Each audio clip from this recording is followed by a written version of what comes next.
தமிழகம் எங்கும் Max Gold cash for your gold. Max Gold நீங்க தங்க மட்டும் இல்லைங்க, பிளாட்டினம், டைமண்ட், சில்வர், ரூபினி எதை வேணாலும் விற்கலாம். உங்களுக்கான பணம் ரொக்கமா கையிலயோ இல்லைன்னா பேங்க் அக்கௌண்ட்லயோ உடனடியாக செலுத்திடுவாங்க. மார்க்கெட் மதிப்பை விட 100 ரூபாய் ஒரு கிராமுக்கு உங்களுக்கு கூடுதலாக கிடைக்கும். தமிழ்நாடு முழுக்க டோர் ஸ்டெப் சர்வீஸும் இவங்க ப்ரொவைட் பண்றாங்க. உங்களுக்கு கோல்ட விற்கணும்னு அதுக்கு ஒரே ஒரு பெஸ்ட் பிளேஸ் மேக்ஸ் கோல்டு தான். கால் 04445454545. வணக்கம். Big topic with Karthik Mayakumar. மழை நிறைய இடங்கள்ல பயங்கரமா போட்டு அடிச்சு துவைச்சிட்டு இருக்குங்க. தமிழ்நாட்டில் மட்டும் இல்லை, இலங்கையிலேயும் நிலைமை ஒரு மாதிரி தான் மாறி இருக்கு. இதை பற்றியும் தென்மேற்கு பருவமழை இருக்குல்ல, அது ஆரம்பிச்சிடுச்சு. இது இடத்தை பற்றி தான் முழுக்க முழுக்க பார்க்க போகிற நிகழ்ச்சியில் போகலாம்.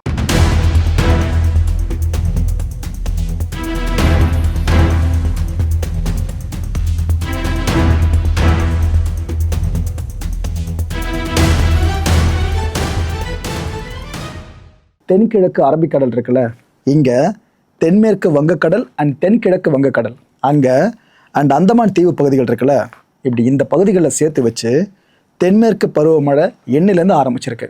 அஃபிஷியலாக ஆரம்பிச்சிருச்சு. 26ஆம் தேதி கேரளாவில் இந்த தென்மேற்கு பருவமழை பிடிக்க ஆரம்பிச்சிடும். ஸோ இங்கேருந்து அப்படியே இது வரைக்கும் எக்ஸ்டெண்ட் ஆகுமா? இந்த முறை என்ன பியூட்டினா, 6 நாட்களுக்கு முன்னாடியே தென்மேற்கு பருவமழை ஆரம்பிச்சிருக்கு. இந்தியாவோட மிக முக்கிய நீர் ஆதாரமே இந்த தென்மேற்கு பருவமழை தான். அப்பேற்பட்ட பருவமழை 6 நாட்கள் முன்கூட்டி ஆரம்பிச்சிருக்குல்ல, இதில் தான் பல பேருக்கும் பெரிய எதிர்பார்ப்பு எழுந்திருக்கு. சரி, இந்த முறை மழை நல்லா அடிக்கிறோம், ஆனால் வெள்ளம் பெருசாக ஏற்படாமல் மழையும் இயல்பை விட குறைவாக பதிவாகாமல் அடித்தா சிறப்பாக இருக்கணும் பல பேரும் எதிர்பார்க்க ஆரம்பிச்சிருக்காங்க. குறிப்பாக விவசாயிகளை சொல்லலாம்.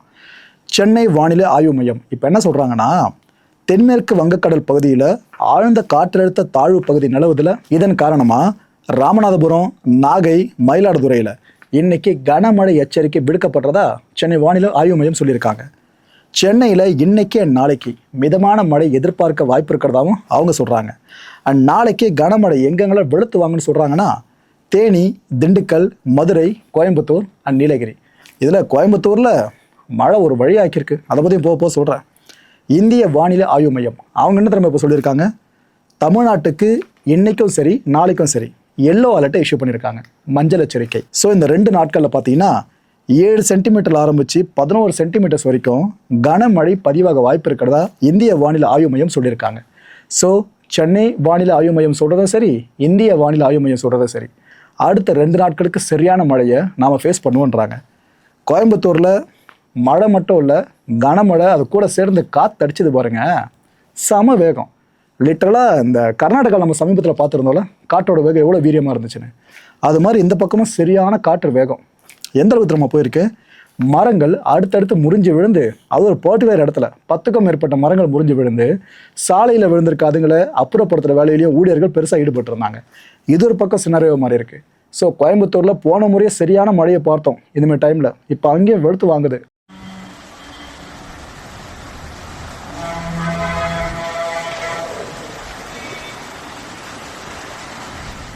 இந்த தென்மேற்கு பருவமழை பிடிக்க ஆரம்பிச்சிட்டாலே இலங்கை சார்ந்தும் நம்ம கொஞ்சம் பதற வேண்டியதாக இருக்கும். அங்கேயும் மழை வெளுத்து வாங்குன்ற தாக்கம் இருக்கும் பார்த்தீங்களா, அது சார்ந்து. இலங்கையிலேயே சரியான மழைங்க, ஃப்ளாஷ் ஃப்ளட்ஸு அங்கே விட்னஸ் பண்ணியிருக்க முடியும். இந்த முறை நிறைய வீடுகளுக்குள்ளே தண்ணி புகுந்து, இந்த வெள்ள நீர் புகுந்து இங்கே நிறைய இலங்கை மக்கள் வீடுகள் இழந்து தவிச்சுக்கிட்டு இருக்காங்க. அதுவும் ஸ்பெசிஃபிக்காக புத்தளம் இருக்குல்ல, அங்கே சரியான மழை, நிறைய வெள்ளப்பெருக்கு வேறு. 27,000க்கு மேற்பட்ட மக்கள் 22 கேம்ப்ஸில் இப்போ தங்க வச்சுருக்காங்க. அந்த அளவுக்கு மழை அங்கே வெளுத்து வாங்கியிருக்கு.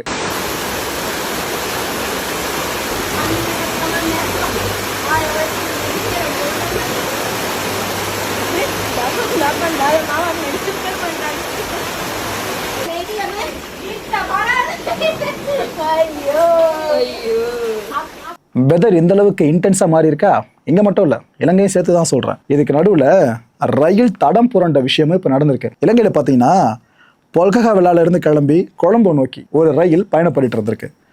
இது இந்த வனவசலா இருக்குல்ல, அதுக்கும் ஹுனிபிட்டியா இந்த பகுதிக்கு இடையில தடம் புரண்டுச்சு. அந்த ரயில் அப்படியே தடம் புரண்டுச்சு. இதனால் ஸ்ரீலங்காவோட மெயின் ரயில்வே லைன் இருக்குல்ல, இதில் ஆப்ரேஷன்ஸ் கடுமையாக பாதிக்கப்பட்டிருக்கு. 12 பேசஞ்சர்ஸ் இன்ஜூர் ஆயிருக்காங்க. போலீஸ் என்ன சொல்கிறாங்கன்னா, இல்லைங்க காயம்பட்டவங்களும் நாங்கள் ஹாஸ்பிட்டலைஸ் பண்ணிட்டோம், அதில் ஒருத்தவங்களுக்கு மட்டும் தேசிய வைத்தியசாலையில் நாங்கள் ட்ரீட்மெண்ட்டை ஆரம்பிச்சிருக்கோம், கொஞ்சம் காயம் அதிகமாக பட்டனால அங்கே நாங்கள் ட்ரீட் பண்ணிக்கிட்டு இருக்கோம். இது விபத்தா இல்லை நாசகர வேலையான்றதை பற்றி நாங்கள் விசாரணை பண்ணிட்டு இருக்கிறதா சொன்னாங்க.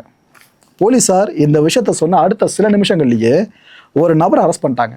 என்ன தெரியுமா குற்றச்சாட்டு? நபர் மேலே இந்த லாக் பார்ஸ் அண்ட் பிளேட்ஸ் இருக்குல்ல ட்ராக்ல, இதை வேணும்னே அந்த நபர் ரிமூவ் பண்ணியிருக்காப்புல, அகற்றியிருக்காரு. இதுதான் இந்த விபத்துக்கான காரணமாக இருக்கலாம்னு நாங்கள் சந்தேகிக்கிறோம்னு சொல்லிட்டு அந்த ஒரு நபர் அரெஸ்ட் பண்ணியிருக்காங்க. அந்த காட்சியை பாருங்களேன், ரயில் தடம்புரோட காட்சியை.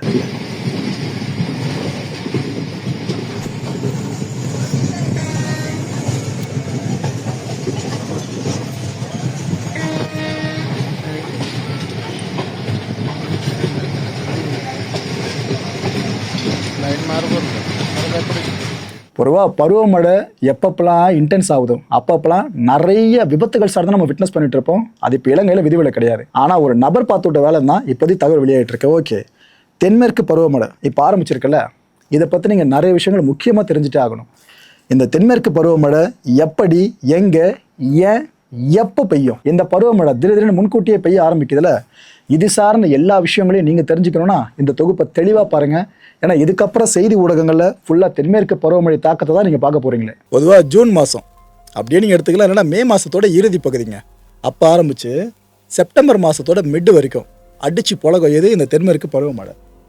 நம்ம இந்திய மாநிலங்களில் 75% மேற்பட்ட மாநிலங்கள் இந்த தென்மேற்கு பருவமழை மூலமாக தான் மழையை பெறுது. இந்த மேற்கு தொடர்ச்சி மலைத்தொடர் இருக்குல்ல, அங்கே தான் அதீத மழையை இந்த தென்மேற்கு பருவமழை காலத்தில் நம்ம பார்ப்போம்.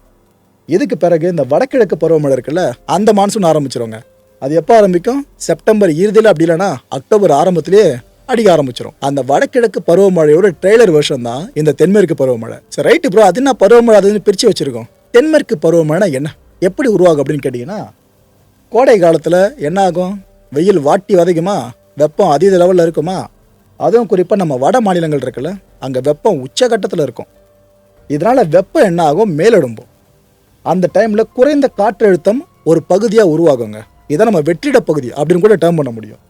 இப்போது வெற்றிடம் ஒரு இடத்துல இருக்குது அப்படின்னா அது நிரப்ப ஆட்டோமேட்டிக்காக ஒரு சோர்ஸ் வந்துட்டு இருக்கோம்ல, பள்ளத்தை பார்த்து தண்ணி ஓடுற மாதிரி தான் இந்த வெற்றிடமாக இருக்க இடத்த நோக்கி காற்று ஓட ஆரம்பிக்கும். இந்த வெற்றிடத்தை சரி பண்ணுறதுக்காக அதிக காற்றழுத்த பகுதியோட காற்று இருக்குல்ல, அதை அந்த பகுதியை நோக்கி செல்லும், வெற்றிடத்தை நோக்கி செல்ல ஆரம்பிக்கும். இது ஆக்சுவலாக 2 பிரான்ச்சாக பிரியுங்க, அது போகிற ரூட்டு. இப்போ நாம் ஒரு இடத்துல இன்னொரு இடத்துக்கு போக வண்டியை யூஸ் பண்ண ஒரு ரூட்டை பயன்படுத்துவோம்ல, லிட்டரலாக அதே போல் இந்த அரபிக்கடல் இருக்குல்ல, அதை ஒரு வழியாக ஒரு கிளையாக பயன்படுத்தும். இந்த வங்காள விரிகுடா இருக்குல்ல, அதை ஒரு கிளையாக இந்த ரூட்டாக பயன்படுத்தும். இந்த அதிக காற்றழுத்த பகுதியோட காற்று அந்த வெற்றிடத்தை நோக்கி போகிறதுக்காக. ரைட்டு, இதில் முதல்ல என்ன சொன்னேன்? அரபிக்கடல் வழியாக சொன்னேன்னா, அந்த வழியாக இந்த காற்று போகும்போது மேற்கு தொடர்ச்சி மலையால் தடுக்கப்படும். அதான் அவ்வளோ பெருசு பிரம்மாண்டமாக நிற்கிது, அவ்வளோ சீரம் அங்கே ஒன்று கிராஸ் ஓவர் பண்ண விட்டுருமா? தடுத்து அதன் மூலமாக தான் கேரளாவுக்கு அதிக மழை. எதுக்கு கேரளாக்குன்றது ஒன்று புரிஞ்சிருக்கும், மேற்கு தொடர்ச்சி மலையே கேரளா தான், ஓகேவா? அங்கேயே அப்படின்னா மேற்கு தொடர்ச்சி மலை சார்ந்த மற்ற மாநிலங்கள் இருக்குல்ல, ஃபார் எக்ஸாம்பிள் இந்த கோவா, மகாராஷ்டிரா, அங்கேயும் மழை வெளுத்து வாங்கும். ஸோ சிம்பிளாக புரியுதா? அந்த மழை, அந்த காற்று மேகக்கூட்டமாக மாறினதை அந்த பக்கம் கிராஸ் ஓவர் பண்ண விட மாட்டுது. இதனால் முட்டி அங்கேயே மழையை கொடுக்க வேண்டிய கட்டாயத்தையும் தள்ளப்பட்டுருது. இதுதான் நடக்குது. ஒரு ரூட்டில் பார்த்துட்டிங்களா, அடுத்து 2வது ரூட்டு இந்த வங்காள விரிகுடா வழின்னு சொன்ன பார்த்தீங்களா, அந்த வழியாக காற்று போகிறப்ப இமயமலையால் தடுக்கப்படும். கிழக்கு இமயமலை நீங்கள் எடுத்துக்கலாம்.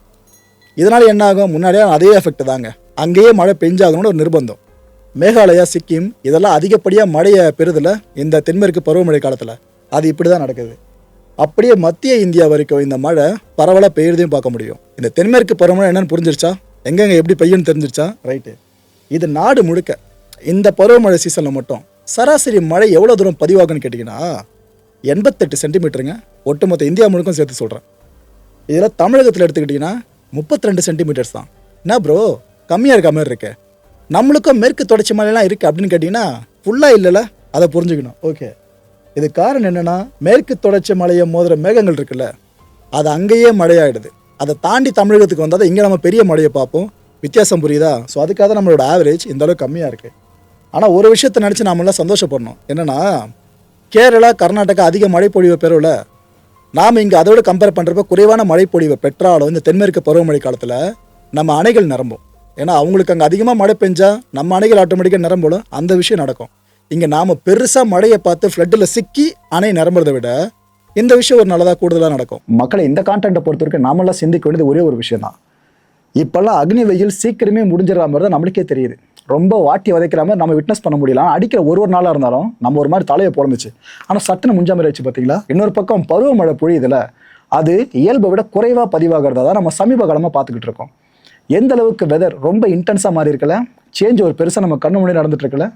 அடுத்த நிகழ்ச்சியை சந்திக்கலாம். நன்றி, வணக்கம். தமிழகம் எங்கும் Max Gold, cash for your gold. Max Gold நீங்க தங்க மட்டும் இல்லைங்க, பிளாட்டினம், டைமண்ட், சில்வர், ரூபினி எதை வேணாலும் விற்கலாம். உங்களுக்கான பணம் ரொக்கமா கையிலயோ இல்லைன்னா பேங்க் அக்கௌண்ட்லயோ உடனடியாக செலுத்திடுவாங்க. மார்க்கெட் மதிப்பை விட 100 ரூபாய் ஒரு கிராமுக்கு உங்களுக்கு கூடுதலா கிடைக்கும். தமிழ்நாடு முழுக்க டோர் ஸ்டெப் சர்வீஸ் இவங்க ப்ரொவைட் பண்றாங்க. உங்களுக்கு கோல்ட விற்கணும்னு அதுக்கு ஒரே ஒரு பெஸ்ட் பிளேஸ் மேக்ஸ் கோல்டு தான். கால் 04445454545. என் நண்பர் மாயம் ஸ்டுடியோஸ் நேயர்களே, மாயம் பக்தின்னு ஆன்மீகத்துக்காக பிரத்யேகமா ஒரு சேனலை கொண்டு வந்திருக்கோம்.